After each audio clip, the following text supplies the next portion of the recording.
Hey, everybody. Welcome to the Friday edition of Winners and Winers Radio. TGIF, everyone. I am your host, Scott Steehn, lead handicapper with winnersandwiners.com. And I'm your co-host, Scott Reichel, senior handicapper over at Winners and Winers. And it is great to be here, finishing out another fantastic week on Winners and Winers Radio. Winners and Winers Radio, give us an hour and we'll give you the winners. And that's what we are fitting to do today, Scott. Big day yesterday. Had the draft last night, NBA style. A lot of baseball trades going on. I'm sure we all have a lot of input there and a lot of takeaways. There was a lot of movement. So we'll get to all that as soon as we can. How was your day as far as the gambling, Scott? How'd you do? Went pretty well. I didn't touch baseball at all, and I ended up doing a draft prop, and I had Isaiah Todd under 37.5 at minus 110, and he ended up going 31st. That's a winner in my book. How'd your day go? Fine. I had Isaiah Mobley under 3.5 for the draft. That was a no-brainer. Evan Mobley. Isaiah Mobley. For Evan Mobley under 3.5. That went just like the first three picks went exactly like we thought they would. And so, yeah, that went well. I woke up, had the Braves. They did well, and found out the Chicago White Sox were starting the second string. So I went ahead and made a play on my beloved Kansas City Royals at plus 160. Never a doubt as they shut out Rodon and the Pale Hose. So, yeah, good day for me. But let's find out, Scott, as we always do. We'll start the show with find out who it wasn't a good day for. These are the people that thought that they had a victory right up until the time it was snatched away in cruel, cruel style. It's not just enough to lose, but you got to feel really, really ripped off. And when you get ripped off, Scott, the only thing you can do, my friend, is call the cops. All right, very good. Let's get her started in the major leagues. And the first game is going to be the Nationals, game number 2 in their doubleheader against the Phillies. If you had the Nationals on the reverse run line at plus 1.5, man, you were cooking, Scott. You were up 7-0 in the third inning. Remember, the game only goes 7 innings, so it's even less opportunity for the Nationals to puke up the lead. But puke up the lead they did. They gave up 4, ends up leading by 3, heading into the 7th inning. Phillies scored 3 runs, sent it to extras. The Nationals, well, they got the lead again, led by 1 run, heading into the 9th. Nope, the Phillies, they walked it off, and they walked it off in style. Scott loaded up the bases. Hello, grand slam. Goodbye, reverse run line. If you had the Nationals plus 1.5, all you needed was a lousy single, a double, a walk, a wild pitch, an error, anything but a grand slam, and that ain't the way it worked out. Call the cops. And the second one was also in baseball. If you had the Reds-Cubs first 5 under 3.5, you had 3 runs going into the bottom of the 5th, 2 outs, nobody on base. Suddenly somebody gets on, and you're hoping for anything but a home run. And, of course, Contreras absolutely obliterated one to center field. 2-run homer, 3-2 score after 5. That's a loser. Absolutely heartbreaking. And talk about the Royals game. If you had the White Sox Royals first 5 under 4.5, Scott, if I'd have told you before you made that bet that the White Sox weren't going to score any runs, would you have felt pretty good about that bet? I think you would have had to. Yeah, I think I would have even put more money down on that. If you had the first 5 under 4.5, you were in good shape, sort of. Had 4 runs going into the bottom of the 5th. Surely the White Sox can record 3 more outs without giving up a run, right? They're the division leaders, right? Yeah, not so much. Royals scored again. They made it 5-zip in the bottom of the 5th. And to add insult to injury, that was all they scored. That was all anybody scored for the rest of the day. 5-zip, that was it. You had the first 5 under 4.5. So sorry, Charlie. Call the cops. I feel like it's even worse when you are going into the game expecting the White Sox to do the heavy lifting. Then they bench basically everybody on the entire team. And you think you're golden because you probably got a good number either on the overnight or before the official lineups were announced. And then out of nowhere, Rodon, who's one of the serious candidates to win the AL Cy Young, just got absolutely torched. Yep. Sal Perez hits another bomb in the first inning, 2-run shot, 458 feet. He's sizzling, Scott. That young fella right there behind the plate playing some good baseball right Did the broadcasters actually acknowledge his home run this time? They said it was weird. They said there's a long drive by the guy that went up against um Pete Alonso. Pete Alonso. Yeah, and there's a drive by that one guy that was hitting against Pete Alonso in the home run derby. I still can't believe he had the second most home runs in the first round, and the announcers were doing an interview at the same time, and you just didn't pay attention to it. You didn't listen to our show. You never would have known that Salvador Perez had the second most home runs in the first round because somebody, and I don't want to point any fingers, but it might be me, made quite a big deal of that. It was brutal, and you did too. You, in fairness, you had my back on that as a Royals fan. So. Yeah, it was a fair point. So Scott, there is a good side. There is happy news for players out there, and these are the folks that had those nice, easy winners, the no sweat victories. You know who you are. You had that ticket, and you checked it. You got it out in the first inning. You went, "Yep, I really did have that. I'm good," and you absolutely were. No grand slam walk-offs, no late inning heroics, just a nice, smooth winner. You were sitting in the rocket chair. So the first one was the Brewers on the run line against the Pirates. Feels like a little bit of deja vu because we talk about this matchup every time they play. And the Brewers once again absolutely smacked one of the worst teams in the league. Led 6-0 after 6 innings. Ended up winning 12-0. I know on the show we said we liked the Brewers run line. We liked the first 5 under. We liked the Pirates team total under. None of those were a sweat at all. It really went the exact way we thought it was going to. Yes, one of those times where if you listen to our show for the first time, you're thinking, man, those guys are brilliant. Just absolutely brilliant. Yes, and we were about that game. So second game, Scott, you had the Rays on the money line going up against the Yankees. The Rays were all over it. They led 4-0 after the first inning. Who was pitching for that game, Scott? I don't remember. AL Cy Young favorite, Garrett Cole. That's what I thought. I actually knew that. I just wanted to hear you say it. That was brutal. Get your Lance Lynn tickets, kids. That's all we're saying. They scored. Oh, Scott, this must be a misprint here on my sheet. It says they scored 10 runs in the 6th inning. Oh, no, they did. That can't be right. They did. Oh, they did? They did. How? Which pitchers were lucky enough to give those up? It was a mix of Cole and some of the really, really talented garbage time, depth pitchers for the Yankees bullpen. But you know who they could have used? You could Sessa, anybody they just traded. Can Gallo pitch? He's not on the roster yet. I believe he's showing up for Friday's game. But yeah, the Rays batted for maybe an hour straight. Well, on the plus side, if there's a silver lining, the Yankees didn't give up any runs in the last 3 innings, so they also didn't score for the entire game. So no, they did not. Chapman, that didn't help either. Chapman didn't blow the save. That's true. All right, so you gotta look for your small victories here, buddy. Got another one for us? How about one more to get that little palate cleanser? Yep, and the last one was the Giants on the money line against the Dodgers. Led 3-0 after the second inning. Led 4-0 after the fourth inning. Kind of like the Rays game, you didn't have to worry about it scoring any more than that because the Yankees didn't score. But for fun, they threw in another run, ended up winning 5-0.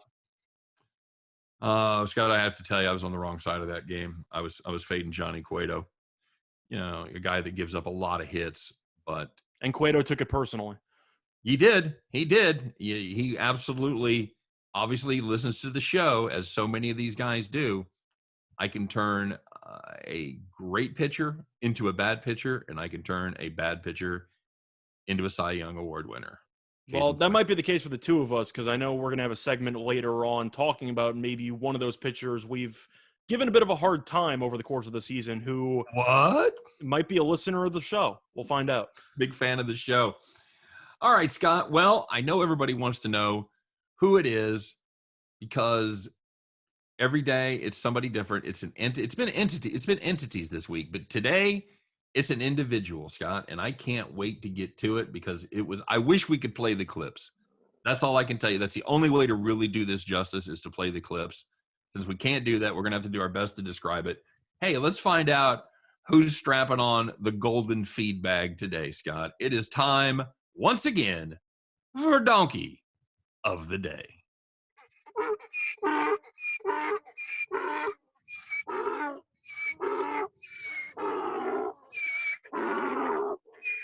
Oh, there we are, my friend. It will always make me laugh every time. Always make me laugh. I don't know when that will ever stop being funny. I hope never. I really hope never. Mhm. Scott, who's wearing the feed bag today?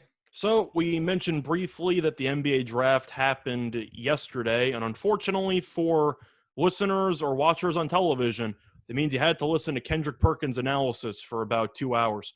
And the problem with that is A, he usually doesn't have much to say that helps, and B, he also couldn't really pronounce the names of any players that were selected for the 2+ hours, which I don't know about you. I've been on radio broadcasting some games before in college and everything like that. Isn't knowing the names of the players one of the most important parts of the job? Absolutely, absolutely. And I'll even run across that in my capacity now, and I spend 5 minutes looking it up on YouTube, finding out how the name is pronounced. Some And phonics stuff. Yeah, you got to. yeah, you write it out phonetically. If it's somebody, obviously we have a lot of trouble with like the Eastern European names that seem to have a lot of consonants and things like that. So you write it out phonetically. But yeah, there's a lot of tricks you can do to not sound like a maroon. It was Scott. I'll tell you what it was like. It was like watching the Key and Peele sketch where he's calling roll in the classroom. Balake? Yeah, exactly. That's what it was like to me. What was going through your mind as you're watching this? I'm still flabbergasted how bad it was. There were some European names where Perkins just said pass, and I can understand why he decided to do that. But when you end up calling for a guy to get drafted, right? He was calling for Moody to get drafted from Arkansas for a couple of picks. And then Moody finally gets selected. And he butchers the name Moses Moody. What are you even doing at that point? How do you even do that? How did he pronounce that?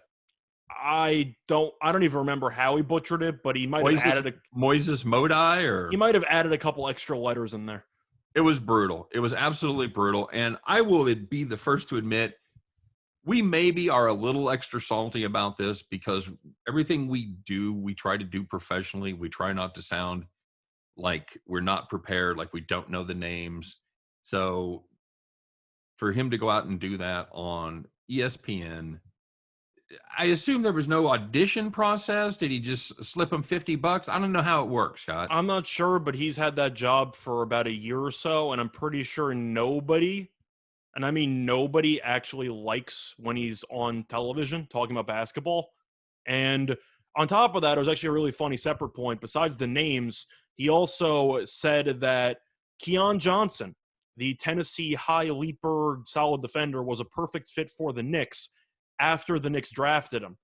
What he didn't know was that the Knicks traded the pick about 2 minutes before they actually announced it, and he praised Thibodeau for selecting a guy who was never headed to New York in the first place. I'll kind of give him a pass there because there was a lot. There's a lot going on. That's a little bit more of a pass, but he spent like 2.5 minutes praising this pick. And if he looked at Twitter, he would have known that the Knicks were never going to get him. It was mostly the pronunciations, but just piling it on. It was a really bad night for Perkins. This should be the bar, Scott. Did you know it? Yes.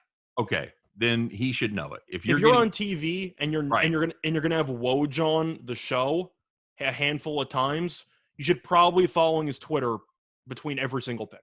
So you couldn't help yourself from staying off of Twitter and finding out the picks in advance, huh? I kind of have to, right? I mean, at the end of the day, if you go on Twitter for anything, you're going to find it out. But the draft itself, it's such a long process, and they do an awful job on the teller actually telling you what trades have happened. So I kind of have to if I want to keep track of trades, don't I? Yeah, I suppose so. I mean, that's legitimate. It's just, and it's a shame, a special. Not quite wearing the golden feed bag, but close for ESPN, again, doing a terrible job of letting you know who's actually been traded because they show the pick with the original team that was going to take them or that took them and then immediately traded him. It's no help at all because I don't know how many trades we had in the first 2 rounds, Scott. It was a lot. You got 60 picks, probably 25, 30 trades. It felt like it. I don't think that's much of an exaggeration. They started adding a small signal like proposed trade above, but it took them a little bit too long to actually do that before they realized they had to. Not a great job production-wise overall. No, I think we're spoiled by the NFL draft because I agree. They do that so well. So, well, Scott, I know that Winners and Winers is, of course, our title sponsor. And winnersandwiners.com is a fantastic site for all you handicappers. No matter what level you're at, you will definitely find something for you. It is full previews, predictions in every single game, every single day that's being played in North America, whether it's hockey, whether it's basketball, whether it's college basketball, college football, NFL, MLB, whatever. They've got not only the games listed and the odds, but they've got previews, predictions. And Scott, the best thing about it is they go in and they update the information. If somebody's injured, if there's going to be a weather factor involved, they'll go ahead and they'll let you know that. That's one of the most frustrating things when you read previews that were written 3 days in advance and they don't update anything. You're like, well, that guy's on bereavement leave, or that guy's hurt his ankle. So it's a great site. You should absolutely check it out. Winnersandwiners.com. Full previews, predictions, every game, every day, always 100% free. And of course, you are listening to Winners and Winers Radio. Give us an hour and we'll give you the winners. And Scott, we're going to start that right now. We're going to start with our regular Friday feature. You're kind of a UFC guy. You like the combat sports. And I know we've got a UFC card this week, and it wouldn't be our Friday show if you didn't complain about how bad the card was. However, you have found a pick that you really like. You've been hotter than a firecracker lately. Scott, once again, it's time for Puncher's Chance. All right, very good. What do you got cooked up for us this week, sir? So for this one, we're going to be looking at the main event. I know last time we did this segment, I ended up picking a main event play on and over, and that went to a decision. So that was a nice, easy winner for us. And looking at this card, I'm looking at the main event once again with Uriah Hall and Sean Strickland. And for this fight, I once again like the over. And if you want to shop around, you can find the best line currently available at around 3.5 at either -110 or even money, depending where you shop around. Or if you want alternative lines, 2.5 at around -150. But the thing about these two fighters that Uriah Hall's been known for a while for being a very explosive fighter. Whether it was his Ultimate Fighter debut where he put together that ridiculous spinning head kick knockout, and you look at his recent performances, he's been pretty good because he has been undefeated in his last 4 fights. Now, the last fight he had was against Chris Weidman, which took 17 seconds. Uriah Hall didn't attempt to strike. Weidman threw one leg kick and his leg snapped into a bunch of pieces, so I can't really use that as a sample, but he got the win in that one. However, you look at Hall, and the issue that a lot of people have had in his entire career is that he's a little bit too passive when it comes to trying to just be on the attack with his physical gifts in the stand-up. And I do think that's going to be a problem. You look at the last couple of fights, the Weidman win in 17 seconds was a fluke because he checked the leg kick and Weidman's leg broke. The other ones, 3rd round decision, 4th round knockout, and then you had the Weidman issue. And I just think that you're going to see another longer fight because Strickland is a dangerous guy. And I do think that Hall will not exactly be willing to throw caution into the wind. I think he'll be pretty smart about it. Meanwhile, Strickland has fought 26 times in his career. He's gone to a decision 11 times. He's also won each of his last 4 fights, and 2 of those have been to a decision. At the end of the day, I do think that both of them have knockout power, but I do think Uriah Hall on a big stage has been known to be a little bit passive, and I think you're going to see Strickland use some wrestling to try to limit the damage that Hall can do in the stand-up. I think you'll see Strickland take it to the ground, eat up some clock, win some rounds. I think there's a good chance that Strickland could win this fight by decision, but at 3.5, I like the over. I think you'll see a longer fight than people anticipate. That's outstanding, and that is really going on a limb because you're taking the over with a guy that you said his fight lasted 17 seconds last time? It was, but he didn't land a single shot. Okay. So it was completely fluky. So if you're looking at the recent performances and say 17 seconds, I have to bet the under. Context is very important in any sport. When you win a fight because the other guy breaks his leg on the first kick, you kind of have to throw the fight out the window, don't you think?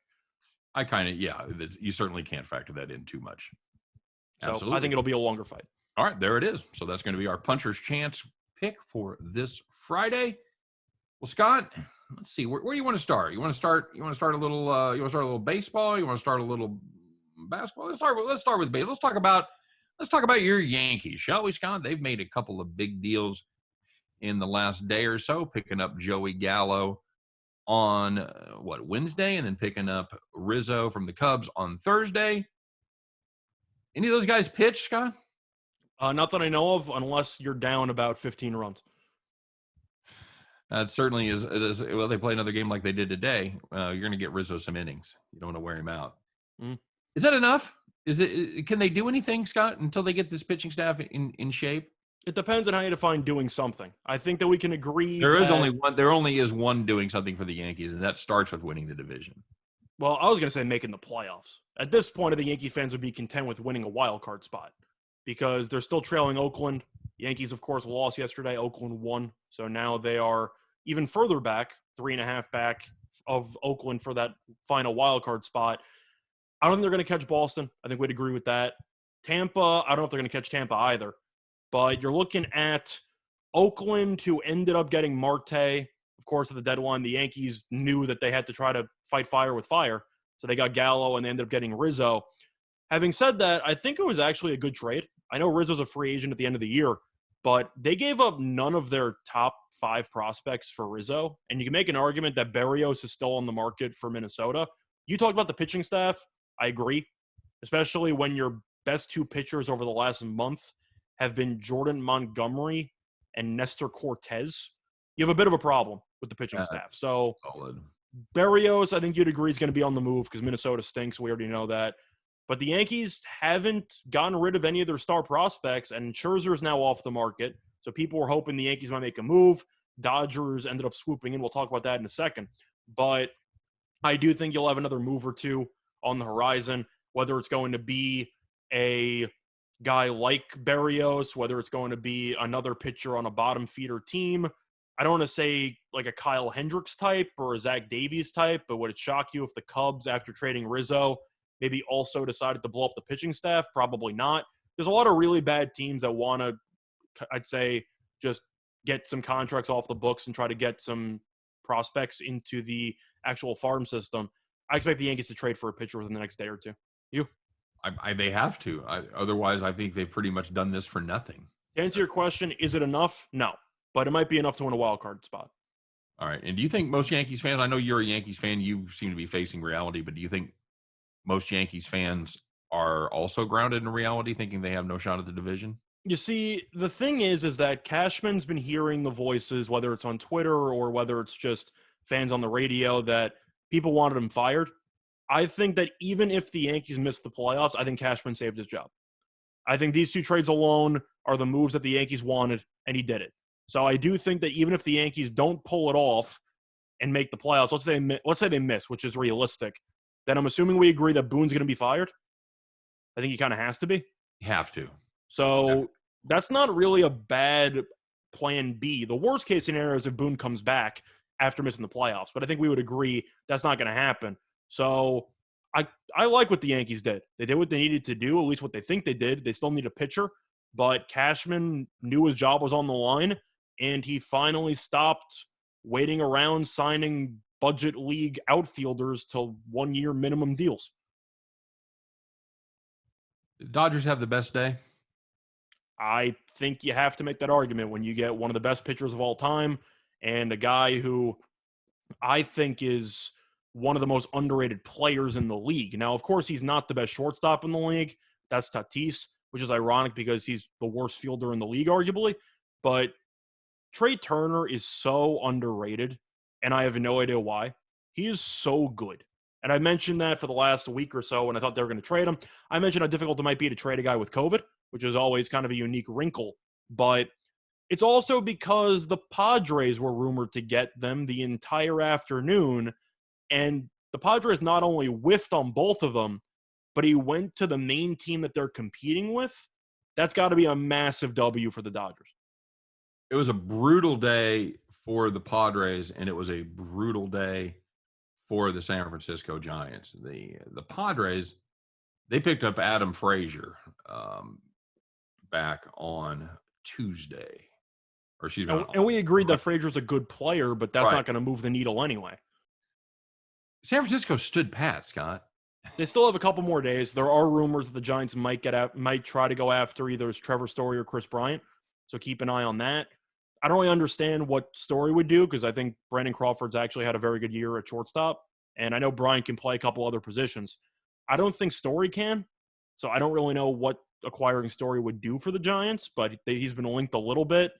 At the end of the day, we know the Dodgers have an unlimited amount of money, and they might open up another separate can of worms.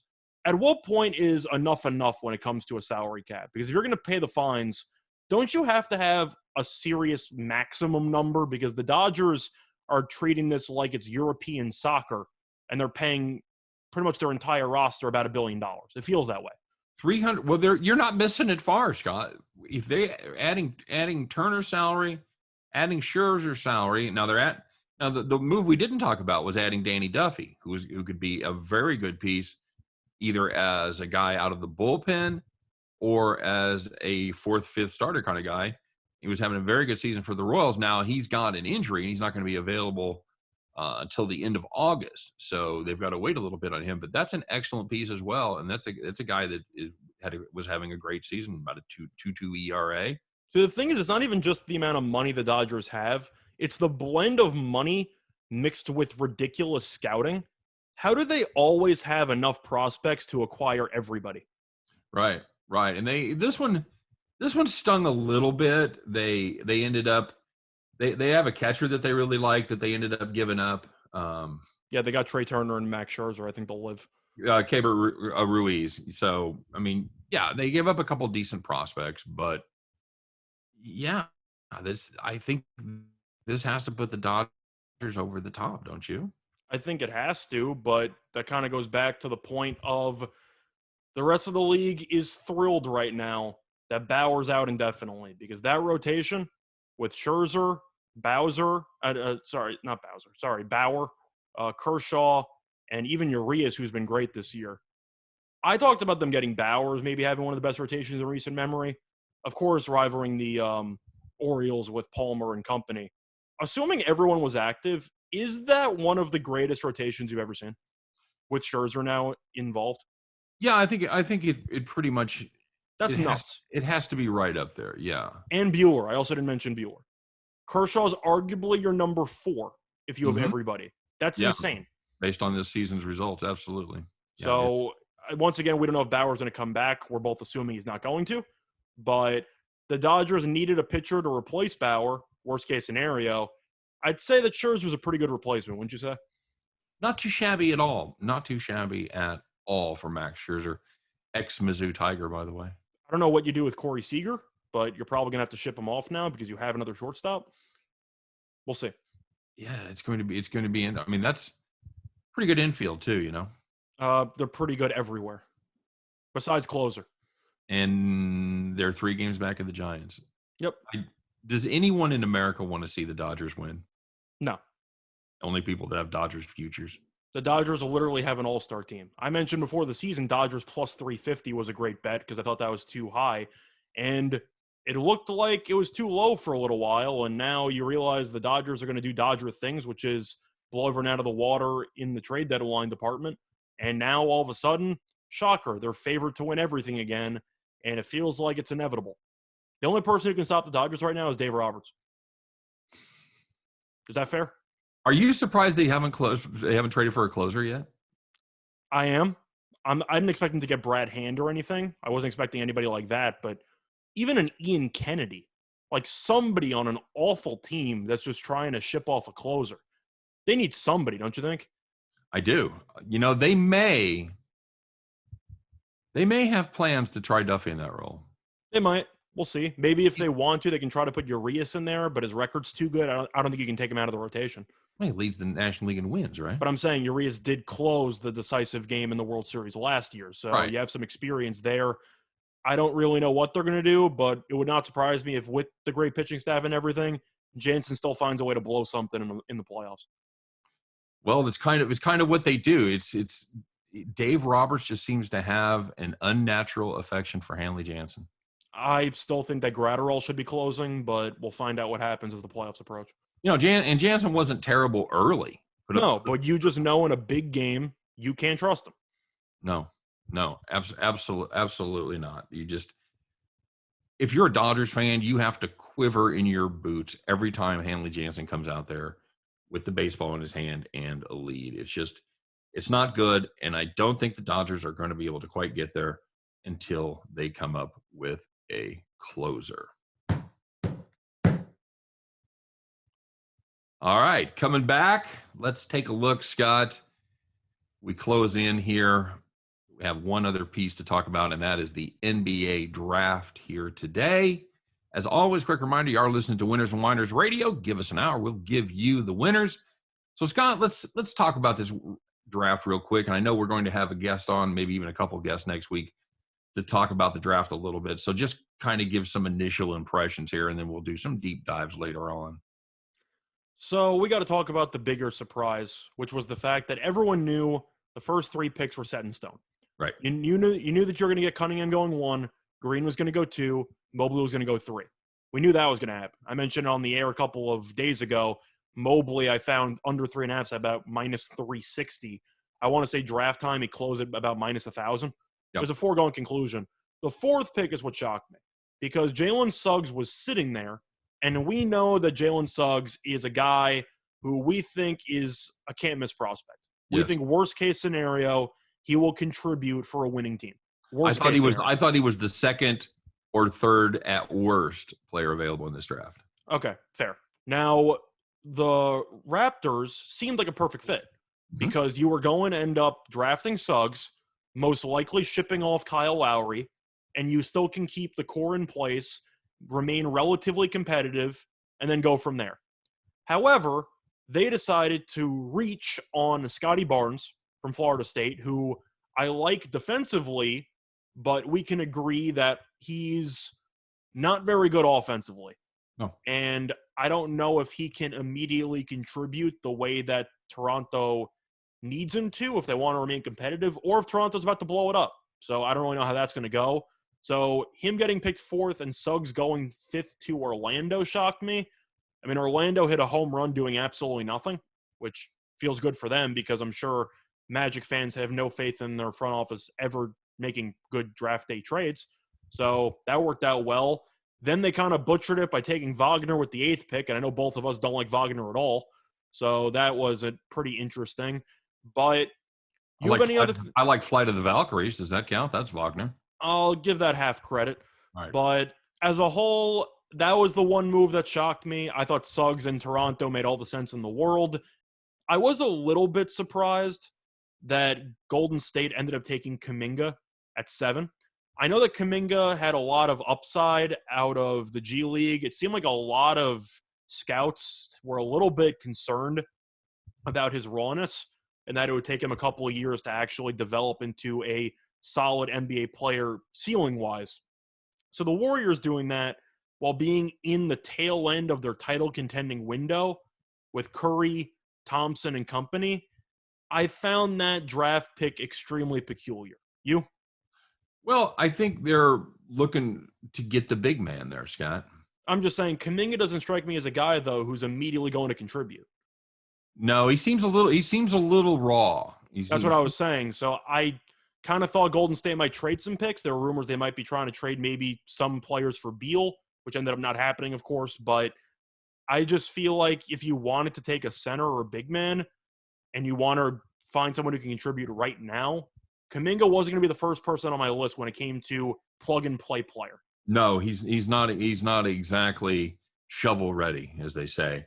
I think for me, Scott, 2 of the bigger surprises were the guys that didn't go in the first round. And they came just 1 pick apart, and that's a Desanmu from Illinois and Jared Butler from Baylor. Well, Butler had a heart issue, which is why he ended up sliding in the draft. But then again, if he's still in the draft and he got selected, I guess the heart issue is not too bad. Right.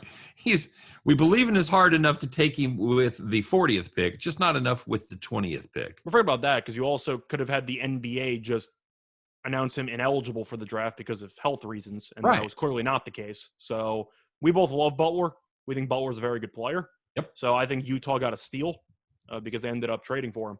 That's right. But other than that, though, I wasn't surprised by that much. There were a couple picks, of course, here and there. The Knicks trading back about 7 times kind of surprised me. But as a whole, I'm going to ask you one kind of question, just a kind of underrated point we talked about briefly before we went on air. You ended up having the Hawks take Jalen Johnson with the 20th pick out of Duke. Now, of course, he was the guy who abandoned ship halfway through the season, and we basically said it would cause him to slide in the draft because of potential character issues, and it did because he was supposed to be a top 10 guy, ended up falling into the 20th spot.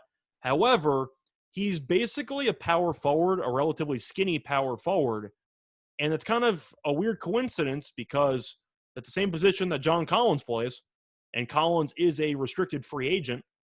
Do you think that Atlanta might cut ties after making the Eastern Conference Finals with arguably its second best player?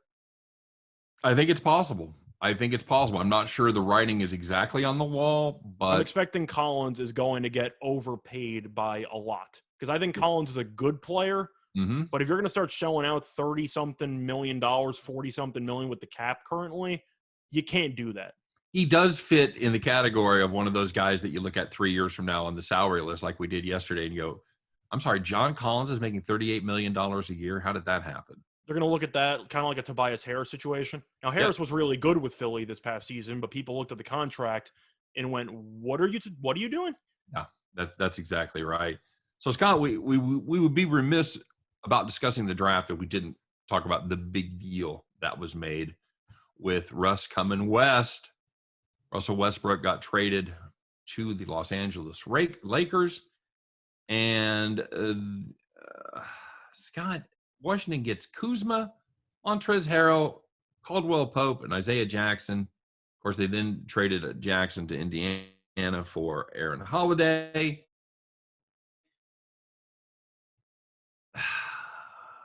I don't love it. I don't love it if I'm the Lakers.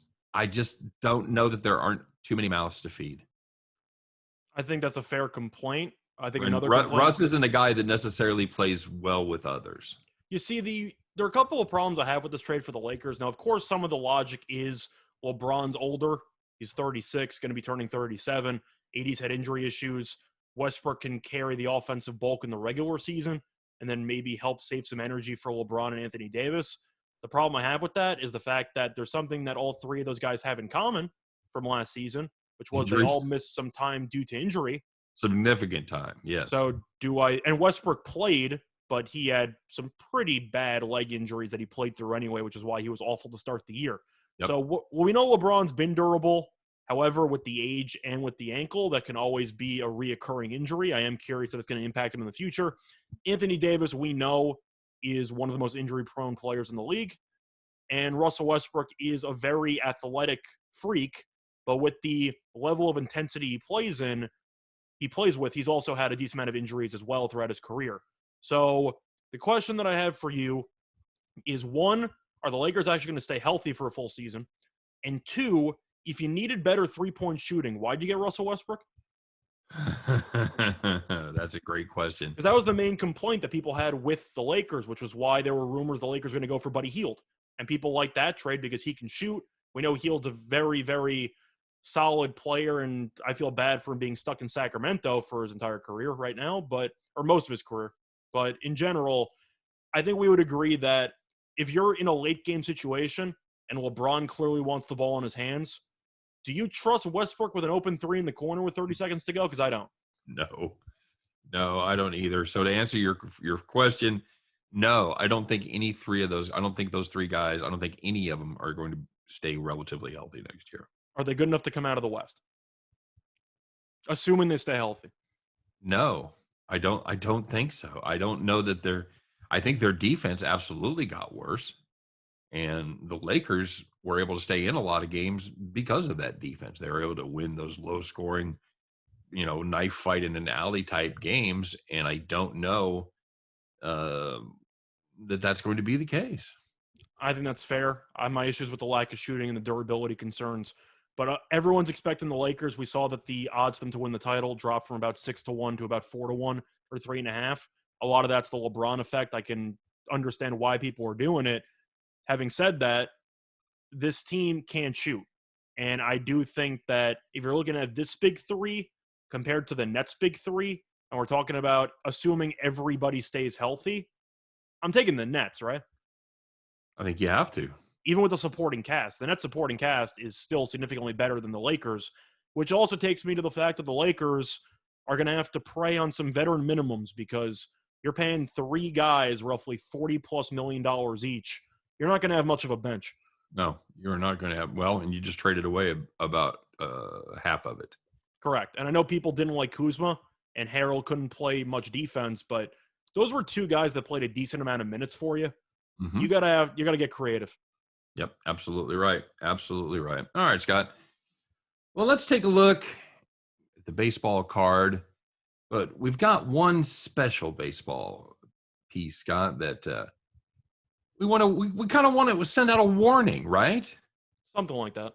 Okay. All right. Well, that's we like to make people aware of what are good plays, and then we want to make sure that everybody is on full alert when it comes to possible trap lines. And Scott, I think this could be it. This is a segment that we like to call "Look Out, It's a Trap."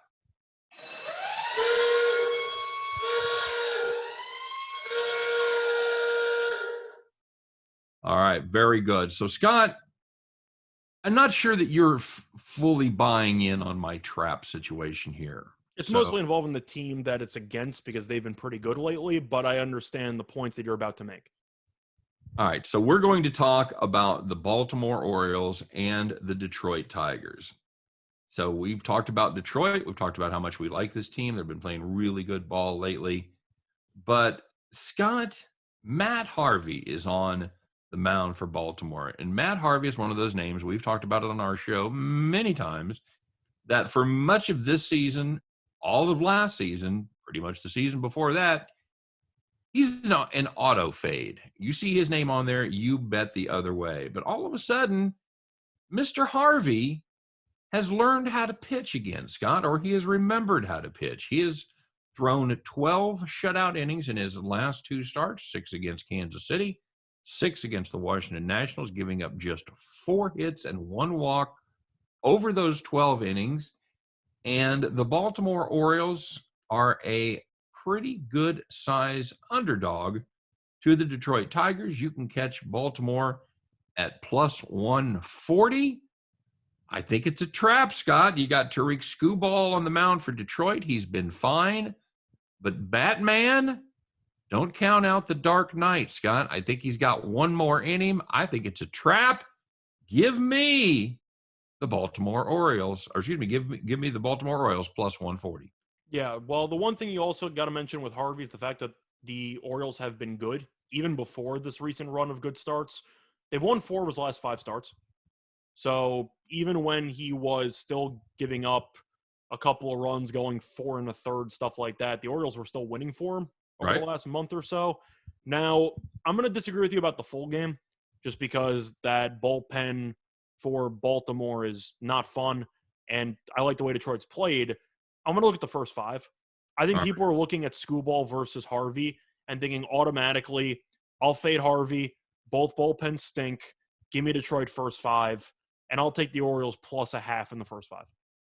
All right. I personally don't like either one of those pens. The Detroit pen is a little better at home. No, that's what I'm saying, is that both pens are bad, but the whole game could turn into a crapshoot. Yeah, it absolutely could. So I think if you like Baltimore, maybe look to a first 5 angle, because you know that even if Skubal's been decent lately, I'm a lot of things. A fan of Skubal is not one of them. I have probably played more first 5s this year than any other season. How about yourself? You kind of have to. Most bullpens you can't trust in the league. It's crazy, and with the extra inning rules, it's hard to take totals. It's hard to take unders when you go in. When you go into the 9th, you've got 9.5. It's tied 2-2, and you end up losing the game in extra innings because they start with a runner on second. So yeah, that's our trap play for the week. Now, Scott, is there anything else that you see on the card? And I'll let you take a minute to think about that. And while you're doing it, I'll remind everybody, of course, that you are listening to Winners and Winers Radio. Winners and Winers Radio. Give us an hour, and we'll give you the winners. We're giving out winners like lollipops, Scott. That's what we do. It's Friday. It's our favorite show. We're just handing them out right and left. So let's get to it. Let's talk a little bit more about this baseball card for Friday. I know we don't have time to probably hit every game, so give me some of your highlights. What are you looking at today? Well, first of all, by the way, the Harvey plus a half in the first 5 is minus 105. So you're also Okay. getting pretty good odds on that. But Oh, very, very nice. anyway, looking at the actual card here, you have a matchup between two teams with, let's just say, underwhelming pitchers. And I'm looking at the over. However, the problem is that it involves Pittsburgh's offense. You have Velasquez against Will Crow. And Velasquez, we both don't like. Crow was decent in his last outing against San Francisco. But Philadelphia can hit. They can't pitch. And we know both bullpens stink. Mm-hmm. 9 doesn't sound a little bit low to you? It does. It does. That does sound like a low number. And I think this is another good chance. You know, to me, I think Crow's been pitching better lately than Velasquez. He has been, but I don't like either of them. No, but I think there is a little bit of value on Pittsburgh at plus money. You're catching Pittsburgh around plus 20, plus 120, 125. Don't hate that. Don't hate the over. I think that's I think those are both solid plays indeed. Scott, I'm going to give you another one, and this is kind of a homer pick, so just be aware. But Daniel Lynch goes for the Kansas City Royals against Ross Stripling and the Toronto Blue Jays up there in Buffalo. Obviously, Toronto Blue Jays better team, but I know I asked you this earlier, Scott. You know who has the best record after the All-Star game? It's the Kansas City Royals. Is the Kansas City Royals playing the best baseball of anybody. Of course, remember they had the best record in baseball about the middle of May. So we're not a team that's afraid to fade. But Daniel Lynch is actually a guy that was, I'll just say it, he was dreadful in his first couple starts. Was really struggled for the Royals. They sent him back down to the minors. He made a couple of adjustments, and Scotty's in the best shape of his life now. I'm sorry. But he actually came out and pitched very well last time, going 8 full innings. Longest outing by any Royals pitcher this year, by the way. Daniel Lynch, whose money was on that. He went 8 full innings, gave up 5 hits, no walks, no runs, and picked up an easy win over the Detroit Tigers and Tyreek Skubal. So at catching the Royals somewhere in the neighborhood of plus 175, again, this is a game that Toronto wins 3 times out of 5, but guess what? That's not good enough to play the odds minus 200. I like the Royals a little bit of a value play here behind Daniel Lynch. So looking at that game, I actually like another play, which is a team total. I see Kansas City team total on BetMGM at over 3.5 at minus 140. Okay. I have to be tempted by that. Kansas City's offense has been good lately, or at least better than it was for the majority of the season. And Stripling had a pretty good outing in his last start, 5 innings, 1 run. But you're going through the last couple outings before that, not great. 1/3 of an inning, 6 runs against Boston, 3 2/3, 4 runs against Tampa. And don't get me started on this Toronto bullpen. So 3.5 at minus 140 on the over, 9 guaranteed at bats into that Little League field in Toronto. I got to like the over there. You think Sal Perez is excited about going up to Buffalo to hit some dingers? I think he's excited to go anywhere to hit dingers. Yeah, he is on quite a heater right now. He's really been mashing the ball. So, yeah, not a bad play at all. I like either one of those. I like the price. If you want more of a sure thing, obviously play the team total over. But if you want to take a little spin on some serious plus money, go ahead and put a little pizza money on those Kansas City Royals, and you can thank me later. Do you hate that when handicappers say that, Scott? You can thank me later. I definitely kind of get annoyed by it. But it really is annoying, yes. I want to talk to you about one game that I feel like, I don't know if there's really value on it, but it's worth talking about. You have the Twins taking on the Cardinals, and Twins are about minus 118 with Berrios on the mound. Are we sure he's going to be on the roster when this game takes place? Absolutely not. Absolutely not. So are you thinking, Scott, we'll pick up St. Louis plus 120 and just make it an action bet as opposed to pitchers? I was thinking that I'm not a big LeBlanc guy, but maybe a team total. If you think that Minnesota might turn it into a bullpen day, I got to be tempted by that, don't I? If Berrios is traded, I think it almost has to be a bullpen day. Now, of course, it's a gamble because you don't know if Berrios is going to get traded or not, but he's been linked everywhere for the last 24, 48 hours. We saw the Pirates hold out Tyler Anderson a couple days ago before trading him. I don't think Berrios is going to pitch. And if you can find a team total that doesn't have listed pitchers with it, I think you might be getting a steal with this because Minnesota's bullpen, we saw them against Detroit, and they gave up 17 runs with no home runs. I don't exactly trust that unit. So, Scott, I know we have handicappers of all stripe around here that are in various levels in their handicapping careers. So explain to everybody what we talk about when we talk about listed pitchers and how that affects the bet and what you can do. So there's two different types of bets when it comes to an actual money line bet or anything like that when it comes to baseball. You have an action bet, which means no matter who's pitching, I'm taking this team, and no matter what happens, I got to live with the consequences. Now, if you get a listed pitcher, that means if you wanted to fade, for example, Matt Harvey, and you only wanted to fade Matt Harvey, you can customize your bet as an insurance policy so that the bet only counts if Harvey pitches or starts, and if he does not start, then your bet's automatically voided. So it's basically a fail-safe. It lets you fade a starting pitcher when action would force you to accept the bet no matter who is pitching. Correct. Yep. For listed pitchers, each pitcher must throw at least one pitch. And that's the way that works. So to start the game, for the record. It used to be you had a choice. A lot of sports books these days, especially online, don't give you the option. So definitely hunt around, see if you have a sports book that has an action option. It's usually in the pull down there, and I would advise you to absolutely take that. Especially with all the trades and the COVID news, you kind of need it. Think there's a better than 50-50 chance Berrios does not pitch? I would say 65%. Okay. All right. Very, very good. I think that's pretty good. That's two to one again. Yeah, I think that's about right. Yep. All right. Anything else to catch your eye there on the baseball card? Looking through the rest of the card, not really. I mean, Dodgers run line's always tempting because Arizona stinks, so that's always a fun option. Plus, Escobar got traded, so their lineup got even worse. Blindly take Dodgers run line for basically the entire series. Is that fair?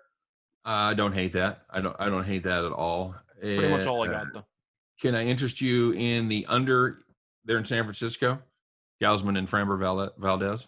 I am tempted by it. I actually lean to Houston on that because Gausman struggled his last couple outings. Okay. Yeah, and you're getting even money on Houston. You can catch Houston at plus 100, so that's not a bad play.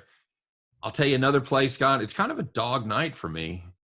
I don't hate Zach Thompson against Jamison Taillon. I don't blame you. I would wait to see if Gallo is going to be in the lineup or not because that might actually move the line a little bit. But I'm not going to disagree with you because the Yankees, we know, aren't exactly great at hitting consistently. And the Marlins, once every 2 weeks, score 7 runs.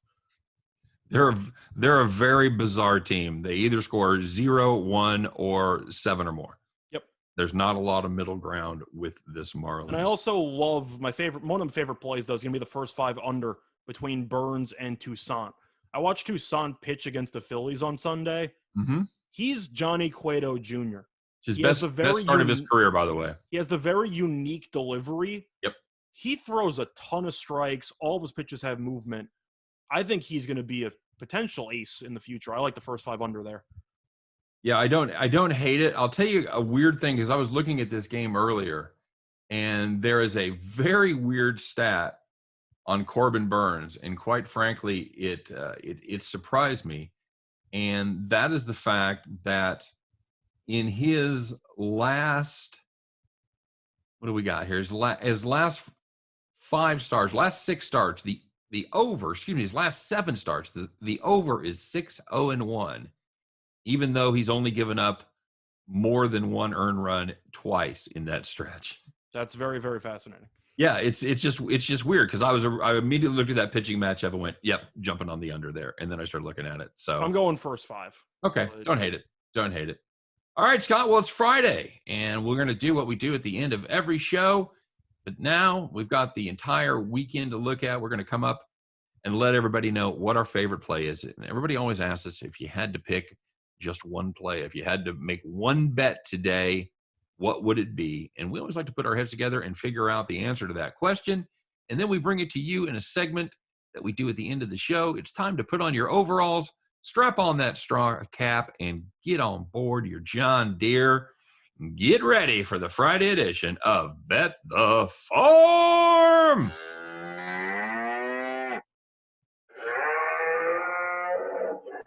Take it away, Farmer Scott. The play that we're going to look at is in baseball. Shocker. And we like the White Sox on the run line. You're looking at the pitching matchup. Lance Lynn probably should win the Cy Young. 1.91 ERA, 1.02 WHIP. Also has a 1.50 ERA at home, so he's been very good. Also allowed one earned run or less in each of the last 5 starts. White Sox have won 3 of the last 4 starts by at least 2 runs. Mejia's on the mound for Cleveland. He stinks. 7.52 ERA, 1.45 WHIP, 8.34 ERA on the road. Indians have lost 3 of his last 4 starts by at least 5 runs. And the Indians also have a backup manager because Terry Francona is taking the rest of the season off due to health issues. Backup manager, complete disadvantage at starting pitching. Chicago's the better team. Give us the White Sox on the run line. Absolutely the case. And I just think I love how you do the breakdown. Mejia, he stinks. I'm not going to sugarcoat it. He's not very good. That's a professional sports betting term right there that all professional gamblers use. He sucks. He's just not good. So, yep, that is absolutely our Bet the Farm play for today. Chicago White Sox on the run line. So, guys, we appreciate you being here today. We appreciate you being here all week, whether you're listening to us on the radio, on the computer, checking us out on YouTube, whatever it is. Thanks for making the effort. Thanks for stopping by. Good luck on all of your plays this weekend. For myself and for Scott Reichel, we appreciate it, and we'll see you next time on Winners and Winers Radio. Take care, everybody.